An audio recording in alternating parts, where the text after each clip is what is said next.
mabubuting ginawa niya sa iyo. Amen? Amen. Kaya salamat, no? Dahil naramdaman natin ang presensya ng Panginoon. Sa praise and worship lang, tunay na ang Diyos ay mabuti. Amen. Kaya handa na ba kayo? Ang ating pag-uusapan ngayon, mga kapatid, ay kakaiba. Kalimutan na natin muna ang ating mga nakaraang problema. Minsan lang ito, no? Ito'y very aware. Kumbaga, itong ating pag-uusapan ay kakaiba ito. Hindi na lang ito kalakalan ng mga simbahan.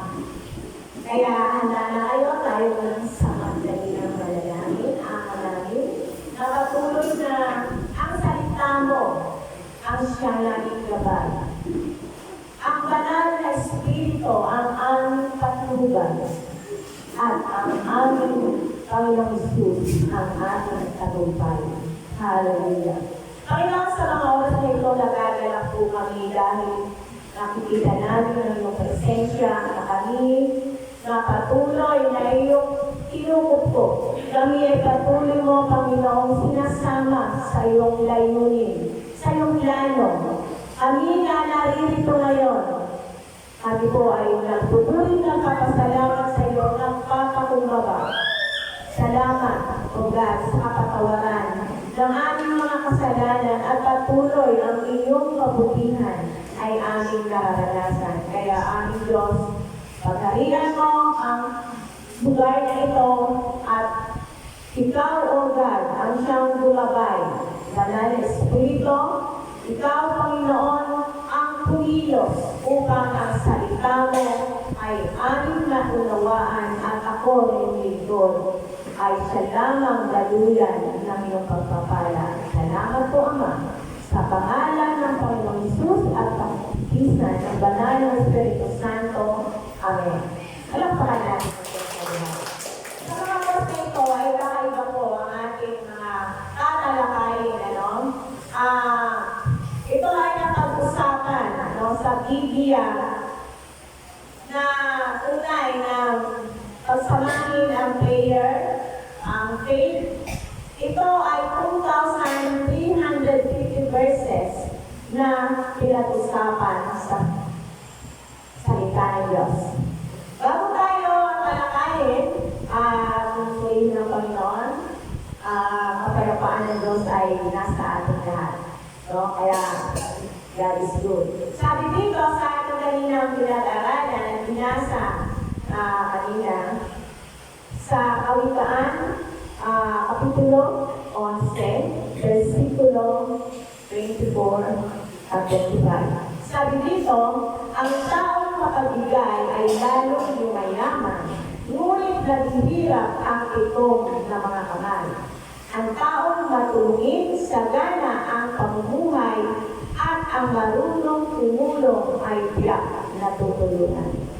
Pagpalain po ang pagkabasa ng salita ng Diyos. Ang pamagat po ng ating pag-usapan ngayon, the attitude of generosity. Ang ugaling mapagbigay. Hello. Purihin ng Diyos. Kayo po ay mapagbigay. May kagandahan loob. Hindi po ba? Ano ba ang generosity? Sabi dito, ang generosity sa Tagalog, bukas pala. Mapagbigay, matulungin, at may kagandahan loob. Kaya ang ating pag-usapan ngayon is about money. Ay, pastora. Kasi pumunta lang sa nilari, pumunta lang mga sakit karamdaman, mga problema, dahil yun naman ay napagtagubayan na natin. Amen po ba? Dahil yung salitang generosity, ito ay contains the Bible, ito ay napag-usapan sa Biblia, over 2,350 verses na dinidiscuss nila ang kaperahan, finances, kayamanan. Malapit na ang Pasko, ilang linggo na lang. Yung mga bonus natin dyan. Amen. Amen. Purihin ng Diyos. Kaya dito, sabi ng Biblia, ang pera ay mahalaga. Alam mo, Lord, kung anong laman ang gusto mo, kung magkano. Amen. Kung lang na natin pag-usapan ng mga ibang pag-uusap, dala natin ang Diyos naman ay napakabuti.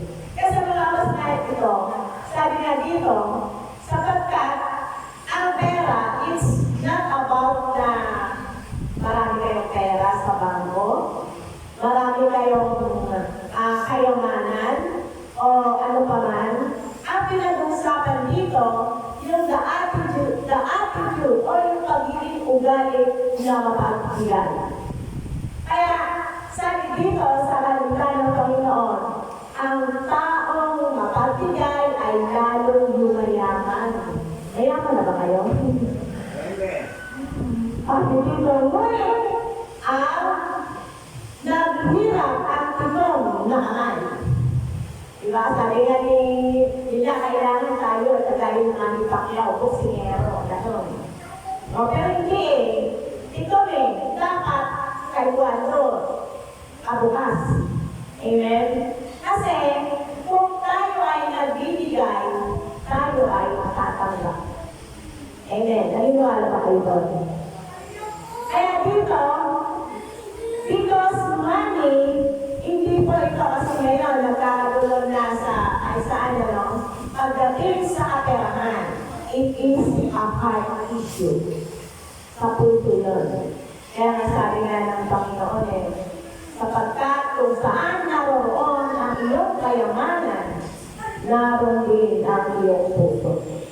Amen. Why money is important? Bakit importante ang pera? Dahil ang pera, buti ang pera, may tao. Dahil tao ang pera.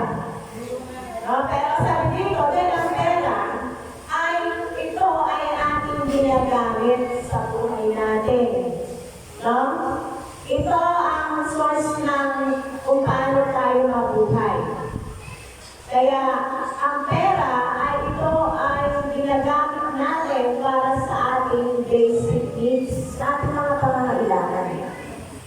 Amen. Sino dito may mga trabaho? May mga business. Alam niyo, gusto ni Lord na tayo pagkalain. Pinagpala na tayo ni Lord.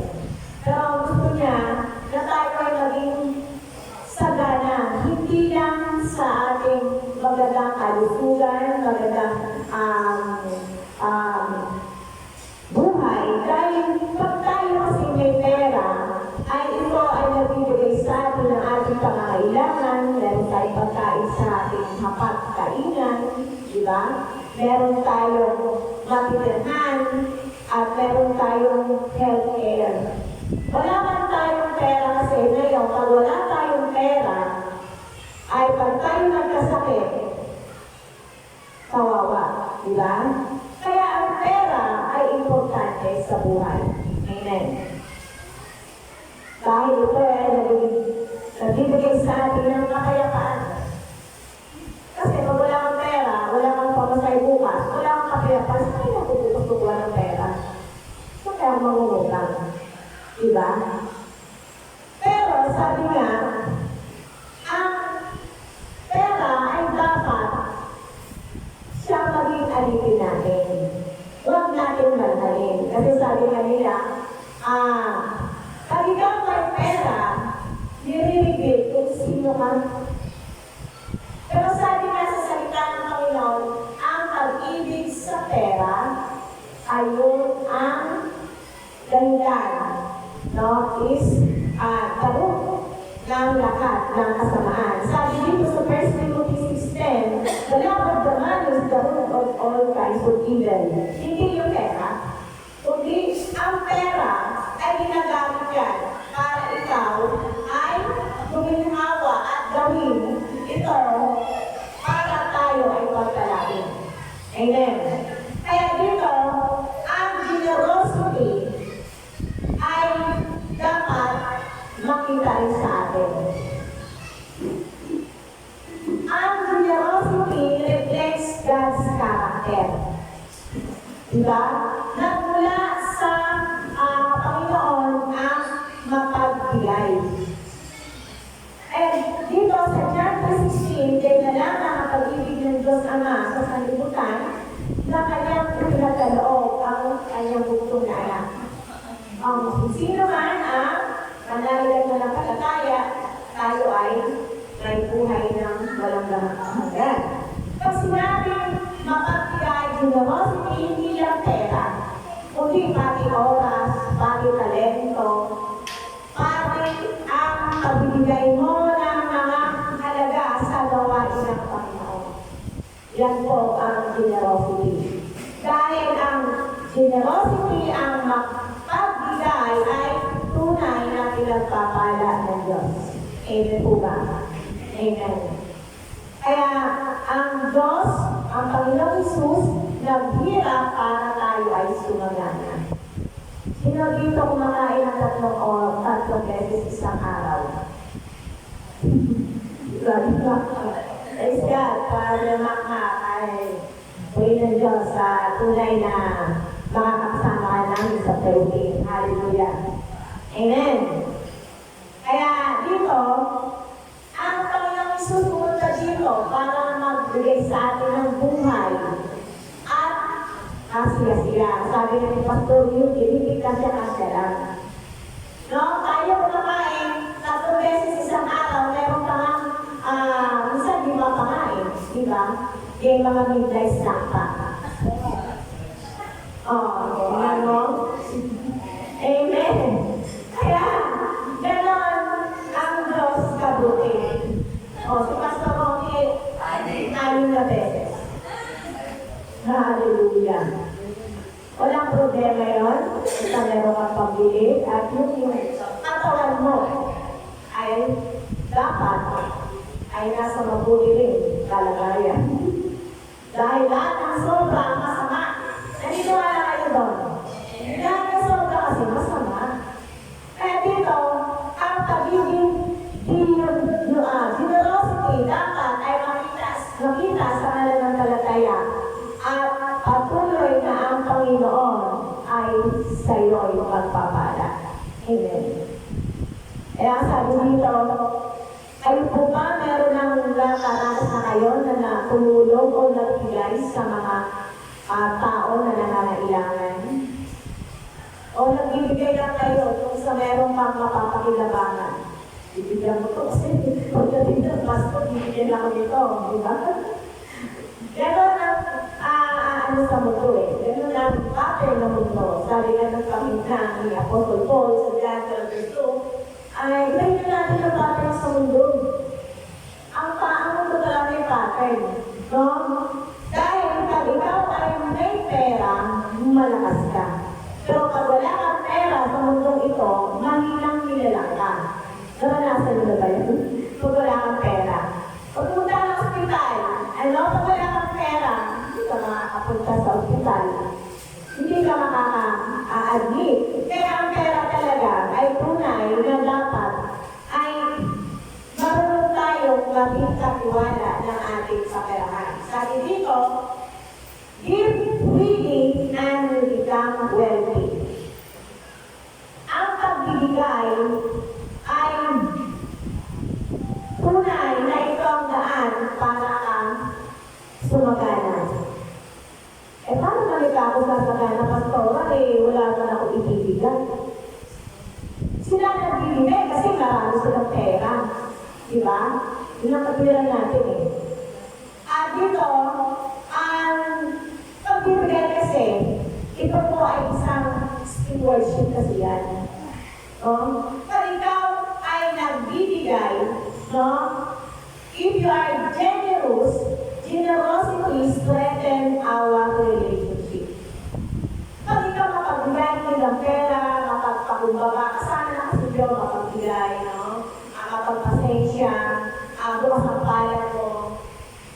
Ang relasyon mo, ano man meron ka, ay tunay na ikaw pagpapala. Dahil pag ikaw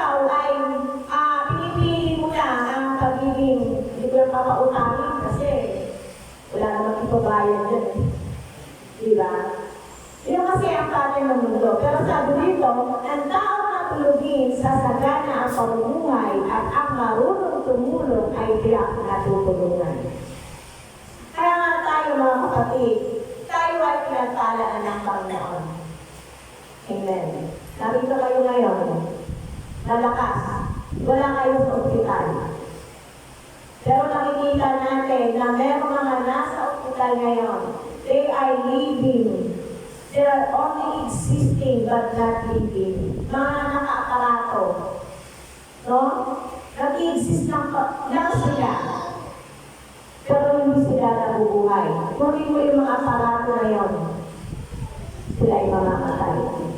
Kaya sa buhay natin, tayo, ang ating generosity, ang ating makabigay, magpasampalan, matulungin, ito ay nagbibigay ng impact sa mga tao sa ating paligid at higit sa lahat sa mga pamilya natin. Kaya generosity strengthens our relationship. Pero alam niyo ba na maraming nasisira na relasyon dahil lamang sa pera at kayamanan. Kung ating kong babasahin kung pa lang sa ating pinag-aaralan na tunay na ang ating Diyos ay nagpapala po siya. No? Kaya kung tayo man ay pinagpapala ng Diyos, sabi nga dito, if you are wealthy, kung meron kang kayamanan, ito ay may purpose. Wealth with a purpose. Kaya dito sabi ng Panginoon Jesus sa Luke chapter 12, sabi dito, sinabi kay Jesus na isa sa mga naroon, Guro, iutos niya po ninyo sa kapatid ko na paghakian natin ang aming mana. Alam niyo po, sino dito may mga manang lupa? Maraming kayamanan ng mga namin. Wala tayong hindi mana, meron tayo kapasok lang. But anyway, sabi po, pagdating sa pera, iba na. No? Doon na susubok ang ating mga relasyon. Amen? Sabi nga dito ng isang natanong kay Jesus, sabi niya, Guro, iutos mo nga po sa kapatid ko na paghatiin namin ang aming mana. O yan, mala na yan. Sa kanulan ka lang kami ng Jesus. At pasalamat tayo, wala tayong impak-impak na mga lupain na mamanahin at mga pera sa, sa bangko na ating paghahati-hatian ng ating pamilya. Kasi sabi ng Panginoon Jesus, sumagot siya, sino ang naglagay sa akin bilang bukod o tagapaghati ng mana ninyo? Alam niyo po, meron po akong kilala na magkakapatid. Dahil lang sa lupa na mamanahin, hanggang ngayon, hindi sila nagbabalik. Kasi, pag pera na ang pinag-usapan, iba na. Doon nasusukat ang tunay na alagayan. Nung ikaw walang pera, ang bait mo, mapagpakumbaba. Pero nang pinagpala ka ng Panginoon, yumaman ka na marami ka ng pera, iba na ang sitwasyon. Amen po ba? Meron ka nakilala ng ganyan? Nang yumaman, hindi na namamansin. Yung kanyang buhay, maritin kung sino siya sa pamamagitan ng pera. Kaya sabi ng Panginoong Jesus, sinabi niya sa kanilang lahat, mag-ingat kayo sa lahat ng uri ng kasakiman sapagkat ang buhay ng tao ay wala sa dami ng kanyang kayamanan. Amen.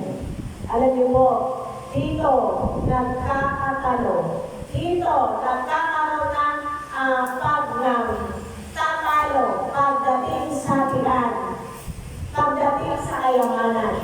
Kaya ang pera ang pinag-usapan ay tunay dito nasusukat ang iyong ugali. Kaya nga dito, no, pag tayo pinagpala ng Diyos, alam niyo ba, lahat ng meron tayo ngayon ay galing sa Panginoon.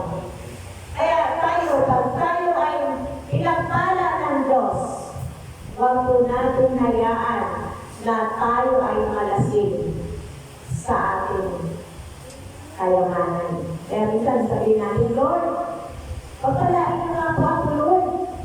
Pag ako yumaman, ay maglilingkod ako sa iyo. Diba? Pero minsan, hindi binibigay ni Lord.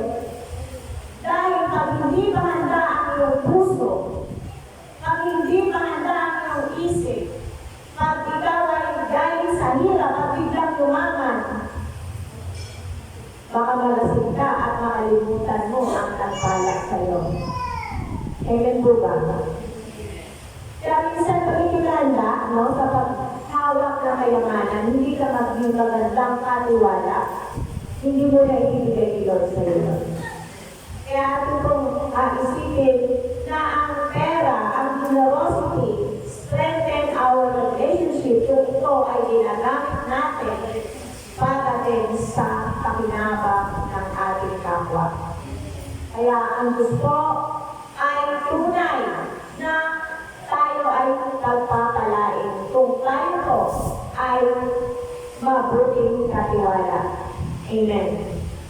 Kaya pag tayo may pera, diba? Parang kampanya tayo eh. Meron ba kayong pera? Sa ngayon? Sabihin ng mga nanay, naku, meron pa kami ng Christmas party yung mga anak. Yung anak ko, wala pang mga damit. Wala pang mga chain stick. Diba? Pero pag meron kang pera, pero lang dyan, hindi po na ako dyan. Pero alam mo ba na lahat ng bagay na meron tayo ay galing yan sa ating Diyos. Kaya tunay na sabi nga ang pagpapala, ang ating mga angking talino, ang ating oras, ang ating lakas ay mula yan sa ating Diyos na lumina. Kaya nga, tayo, pag tayo ay pinagpala ng Diyos, ang ating buhay ay magiging kapakita-kinabang sa ating mga relasyon, sa ating kapwa, sa ating magulang, sa ating kapatid, at ganoon din sa ating iglesia. Kaya dito, makikita natin na tayong lahat ay pinagpala ng Diyos. Pero ang tanong, paano natin ito pinahandle? Ano? Kaya kung tayo po ay bukas ang palad, no, ang ating mga relasyon sa ating mga kaibigan, sa pamilya natin, sa ating lahat na nakakasalamuhan natin ay natutuwa sa atin. Gusto ko kasama Sister Cherry, kasi pag kasama ko yan, dami niya nagbibigay ng soft drinks. Kasama si Ann, kasi pag yan kasama ko yan, lagi siya nagbabayad ng aming mga pagkain. Ito si Argelios. Pero pagdating naman, no? Minsan, ikaw naman ay hindi ka generous.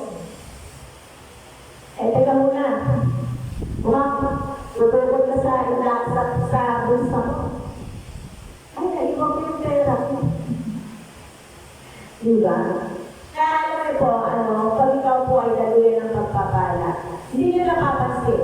Ang lahat ng mga matipid, ang lahat ng mga kuripot, bakit sila pa yung nag-ibig? Napapansin nyo ba yun? Kung sino ba yung nag-ibig, inagtipid lang ako, nagtulang pa rin ang sweldo ko. Because generosity, if you are giving, you will also receive what you give. Kung nagbigay ka, tatanggap ka. Pero kung hindi ka nagbibigay, paano ka tatanggap? Pati kung nagtalingan ka ng gulay, meron ka kaaninin. Pero kung hindi ka nagtalim, bibili ka sa palengke. Di po ba?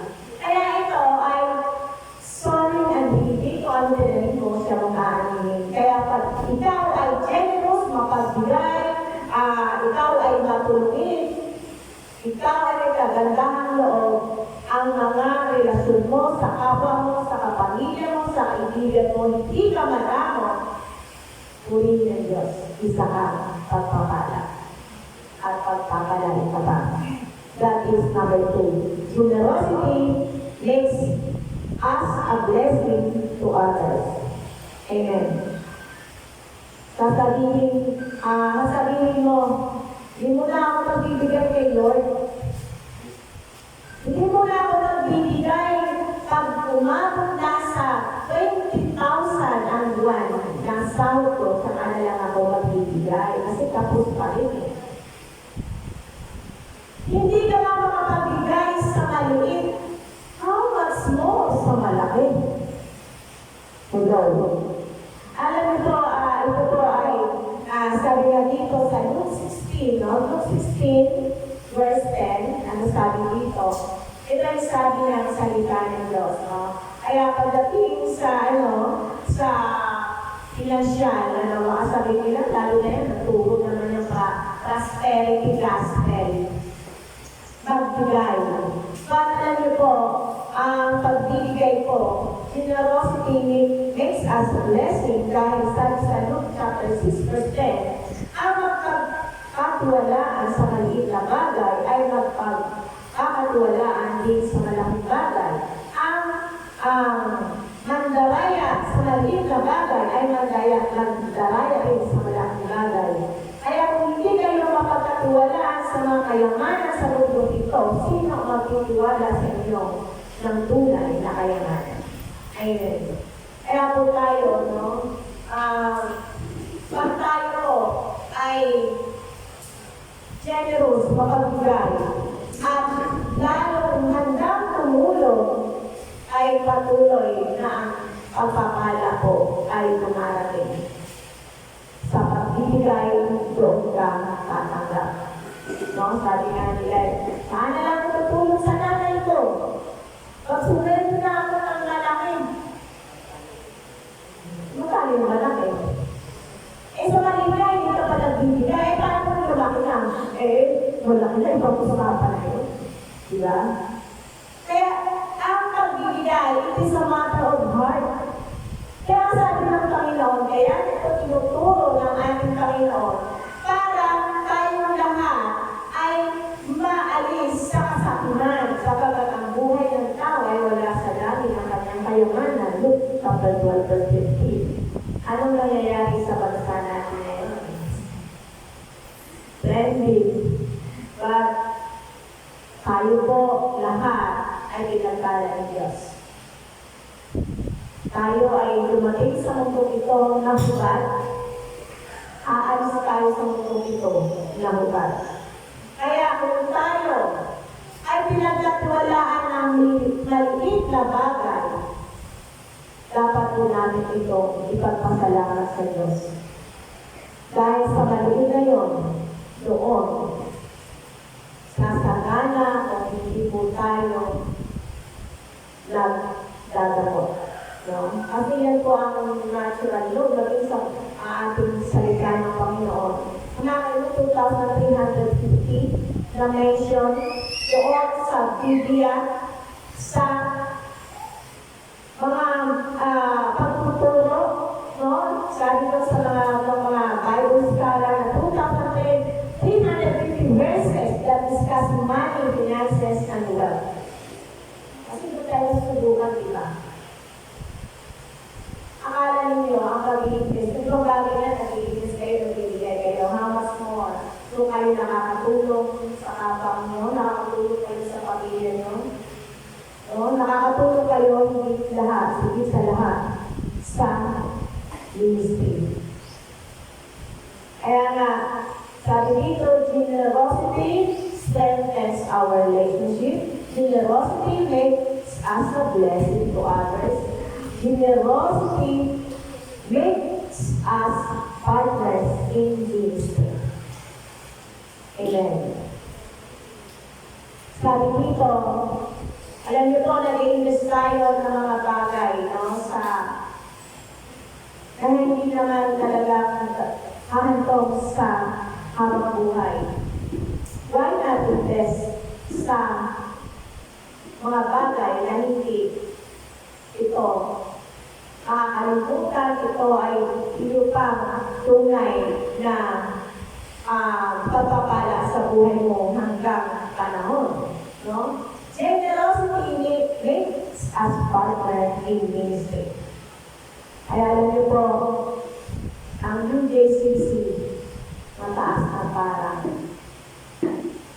Kayo na partners, kayo na nagbibigay, at bukas palad na nagbibigay ng iyasyan, ng talento, ng panahon, truly, kayo po ay mapalad. Dahil ang ministry nito, ang iglesia ng mataas na parang nito, no? Ay hindi po sa atin, kundi sa Diyos. Noong una, pag umuulan sa labas, umuulan din sa loob. Dahil ang bubong, wasak-wasak. Noong una, pag tayo ay nakaupo, hindi tayo nakaupo ng kagaya niyan. Ang bangko ay ilan lang. So, tingnan nyo ngayon. Kaya ang generosity, ang pagbibigay nyo, ay isang pag-invest, no? Sa Diyos. Sabi ng Panginoon, huwag kayo mag-invest sa mga bagay na nakukuha lang ng mga magkanakaw, no? Imagisip. Ng mga full-upper, mag-invest kayo sa mga bagay na panlangit. No? Kaya, sabi nga dito, sa kay Pablo, no, sa Pilipos, alam niyo po si Pablo, ay isang apostolic ng Panginoon. Sabi dito, sa Philippians chapter 4, verse 14, "Ngayon na pinadadala ko ang inyong pagdamay sa aking mga paghihirap, alam niyo na mga taga-Pilipos na kailangan ang iglesyang tumulong sa aking mga pangailangan na umalis ako sa Macedonia nung ako'y nagsisimula pa lamang sa pangangaral ng magandang balita." Ang generosity make us a partner in ministry. Kayo po ay isang pagpapala sa iglesia na ito kung saan ang iglesia na ito ay sa Panginoon. Yung inyong mga pagbibigay ay sabi nga ni Apostol Pablo, magalaman lalo na sa mga lingkod ng Diyos na humahayo. Paano tayo ang mga lingkod? Paano tayo nagpupusog kung wala naman ng instrumento? Paano tayo ang mga lingkod kung wala namang pamasahin? Hello? Ay, sa mga pastor na, ano yung mga Tyson offering na yan, sa pastor na pupunta yan. Kaya mahirap magturo ng gano'n pagdating sa finances. Pero mga kapatid, tingnan nyo naman ang tinutulong nyo dito sa iglesia na ito. Meron bang pagbabago ang panambahan na ito? At sa inyong mga partners na kayo na nagbibigay, makikita nyo unti-unti itong magbabago. Magkakaroon tayo dito ng stage sa pagdating natin ng altar ng Panginoon. Tignan nyo, wala ka tayong kuryente. Puro, parang akas na nga yung mga extension. Pumukulot. Paano kung dumami na? Sabi na ng bumubha, sa na yun, sa haba kung anong sinabi niya. Pinapagdadal ng mga bahay na ito, ang bahay ng Panginoon sila. Pero lahat ng pagpapatay mo galing sa Diyos. Amen. Kaya tayo, alam natin na mga mataas na parang naman ay very serious. Amen. Hindi ito magkakaroon ng ganito kung wala ko tayo ang tulong ninyo. Kaya you are generous and partner in ministry ng mataas na parang. Palakpan natin yung ito sa mga. Hallelujah! Hindi ko masasaya ng inyong generosity, mga kapatid. katuluyan sa ikaulan ng iglesia ito. Kaya nga sabi dito ni Apostol Pablo, alam niyo po sa Apostol Pablo ay may trabaho din pero alam niyo po, ang support ninyo, hindi lang sa mga ito, tingnan mo, di ba nga ibinibigay iba yung pagbibigay din ng kapwa churches, no? Yung mga mga kakilala ng pastoron. Sa inyo, mga pinabibigay na mga pagtulong, maging partners kayo sa Panginoon at yun nakatatak doon sa langit. Kaya nga, generosity will be rewarded. So, pag binigay nyo, may reward nyo dyan. Hallelujah! Ang mga kapatid, sabi na dito sa 2 Chronicles 15 verse 7, but for you, be strong and do not give up, for your work will be rewarded. Pagpakatatag ka, huwag ka mag-give up sa paglilingkod, sa pagbibigay sa Diyos dahil ikaw ay bibigyan ng gantimpala. Anong gantimpala? Hallelujah. Hindi kayo pagkukulang ng Diyos. Ang sakit karamdaman nyo, pag-agalangin ng Panginoon. Kung kayo nagbigay sa Panginoon, hindi nyo ito masusubukan ng Diyos. Higit pa ang ibibigay niya sa inyo. Yung mga testimony, yung mga bonus ninyo, higit pa ang ibibigay ni Lord yan sa inyo. Kung inuuna ninyo ang Panginoon. Amen. Ang kalakasan nyo, saan ba naglagay niya? Di ba kayo, Lord? Ang talente nyo, saan ba naglagay niya para kayo magtrabaho? Di ba kayo, Lord?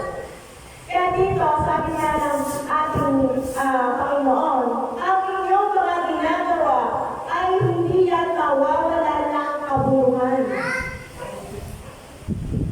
Kaya mga kapatid, ito ay isang challenge sa atin na pag tayo ay mag-invest, magbigay sa atin, tayo ay matulungin, mapagbigay, at bukas palad sa lahat ng mga tao ay patuloy ikaw ay bibigyan ng gantimpala ng ating Diyos. Amen. Kaya sabi nga, pag tinutulong, meron akong kakilala, hindi mo siya mayaman. Pero magiging siya magbigay.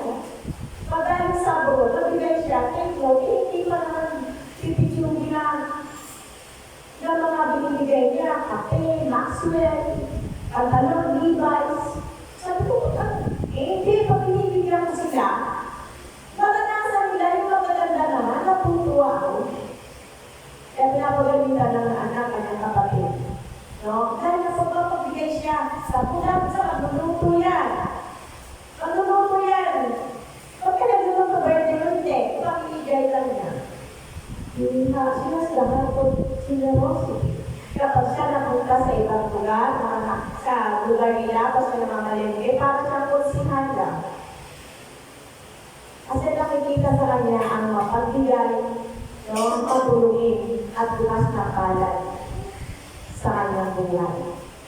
Kaya nga, generosity is a blessing.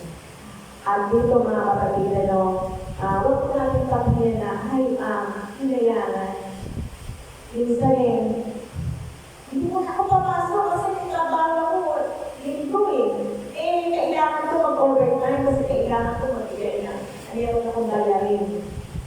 Alam niyo po, hindi naman yan kayo talagang susuportahan ng amo nyo habang buhay. Kailangan lang kayo pag kayo ay malakas pa. Pero pag wala na kayo, goodbye. Pero pag si Lord ang inuwi nyo, tunay na siya'y namatay para sa inyo, siya'y naghirap para sa inyo, siya'y nabubog dahil sa ating mga sakit karamdaman. Saan ba tayo pupunta? Kaya sa buhay natin, huwag mo natin paghinayaan yung mga bagay na kung saan ay nagbibigay ng kaluwalhatian sa ating Diyos. Kaya sa ating mga kapatid bilang isang Kristiyano, kung meron lang naman tayo mga bagay, hindi lang financial, hindi lang financial na pag-usapan, maging panahon, oras, talento na meron po tayo, give it to the Lord.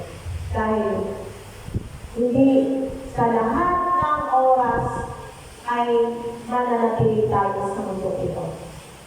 Habang tayo malakas, sabi ng sa Book of Ecclesiastes, habang ikaw ay meron kang paningin, no, makikita mo ang kabutihan ng Diyos, pagtipuran mo at purihin at kung anong magagawa mo sa Panginoon, give it for the glory of God.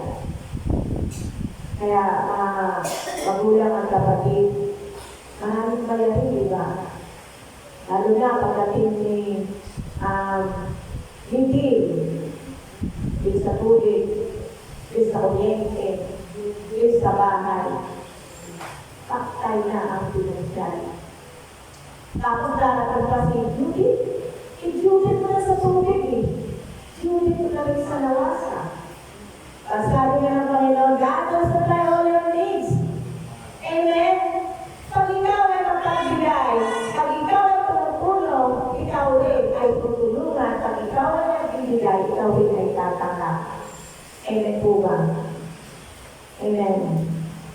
Hindi lang magpaso, kapera ka na pinagsasabi. Sabi po, pero hindi natin masabi, hindi natin kailangan ng pera. Pero yung pera ay dapat tayo ay mabuting katiwala. No? Paano natin i-handle yung ating pera? Paano natin i-handle ito sa ating mga pang-araw-araw na pamumuhay? Pag ikaw ay pinagpala, hindi mo i-level up sa standard of living mo. Ay, marami ang pera ngayon. Bibili ngayon ako ng iPhone 15 Pro Max. Ay, bibili ako ngayon kasi maganda ako marami ang pera ngayon.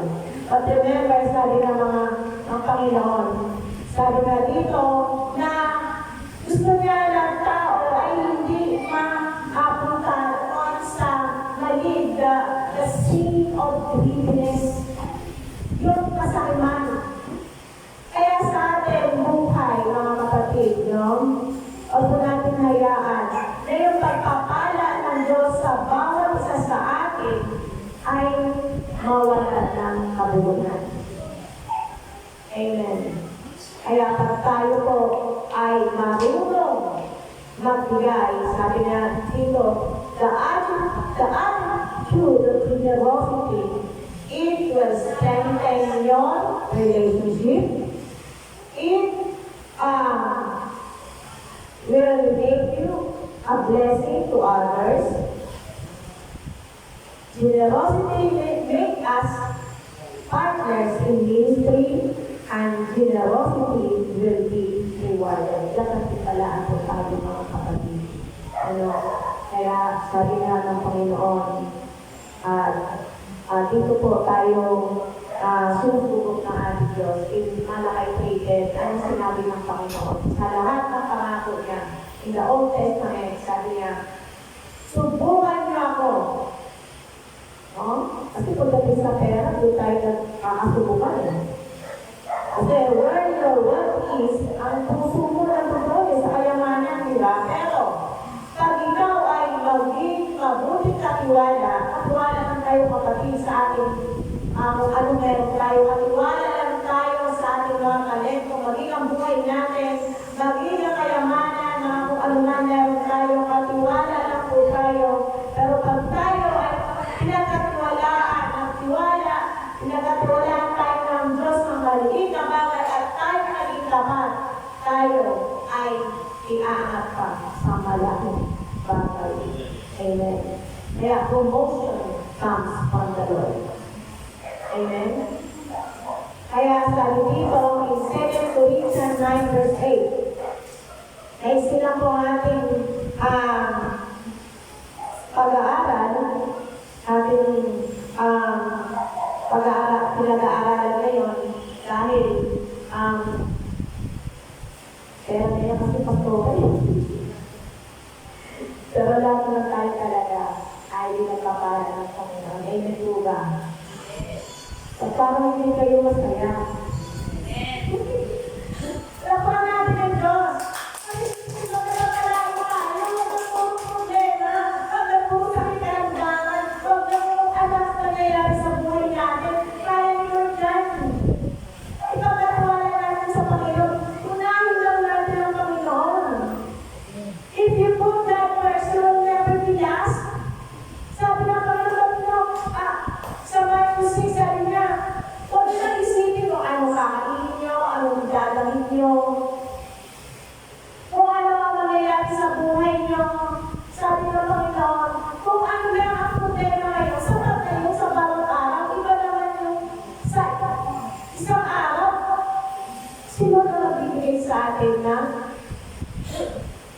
destinasyon.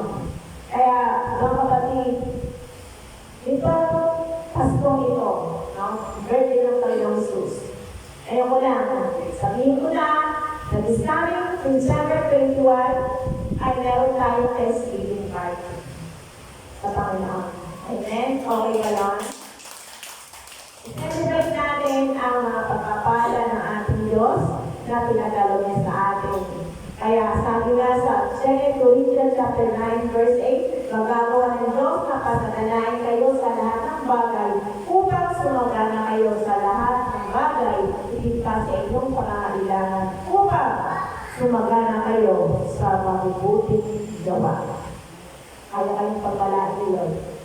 At alam ng Panginoon kung sino dito ang may generous na puso.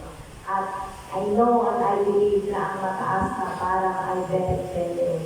Kasi hindi naman nagkakaroon ng ganito ngayon na mga ating panambahan kung hindi po kayo generous in financial, in your time, in your talent, at ang inyong paglilito sa Diyos. Amen.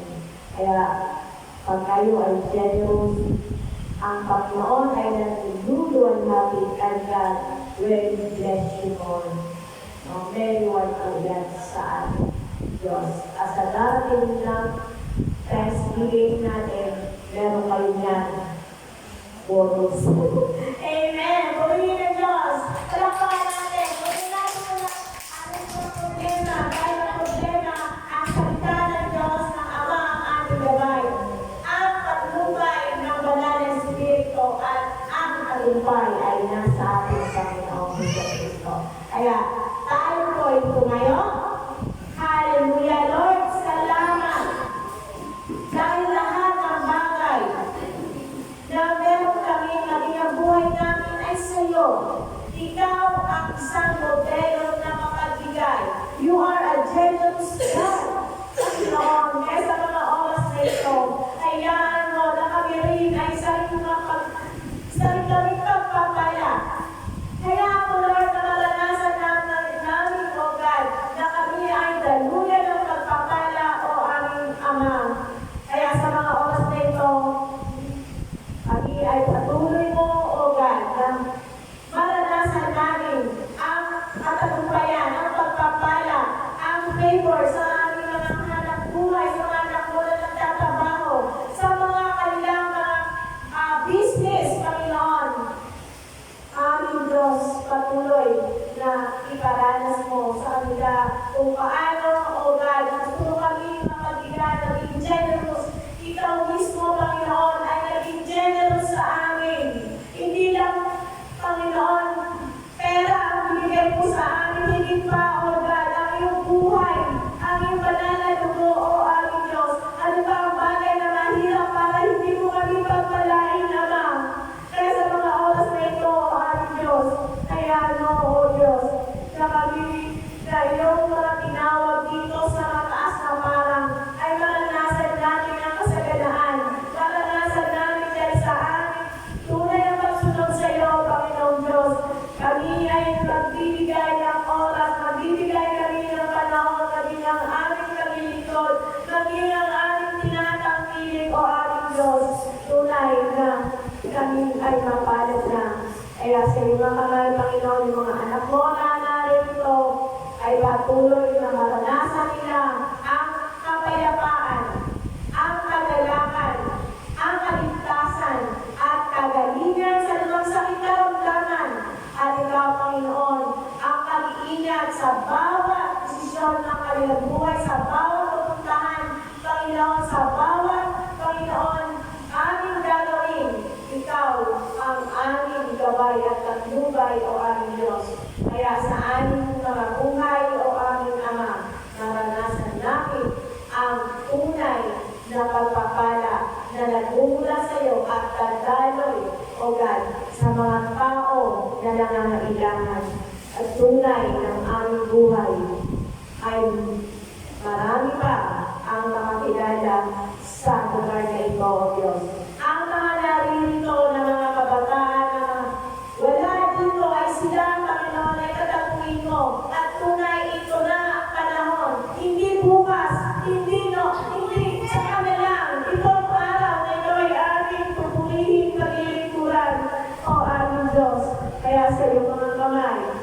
Maraming salamat. Sa aming buhay ay aming maranasan ang tagumpay. Suliranin man ay dumating, ikaw pa rin ang aming pupurihin. Hallelujah. Antayin po natin ang Steve sa Tagalog. Pwede po natin kantayin ito. Suliranin man ay dumating.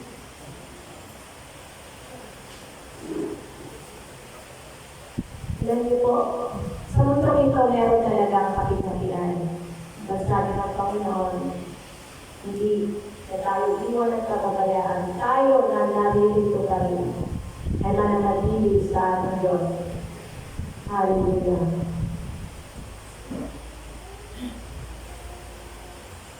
Panginoon, salamat. Alam po namin, meron kaming battle, meron kaming pinagdadaanan, pero dadaan kami ng Diyos. Dahil ikaw ang aming kagakal. Hallelujah.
Tunay na sa iyong piling naroon ang kapayapaan.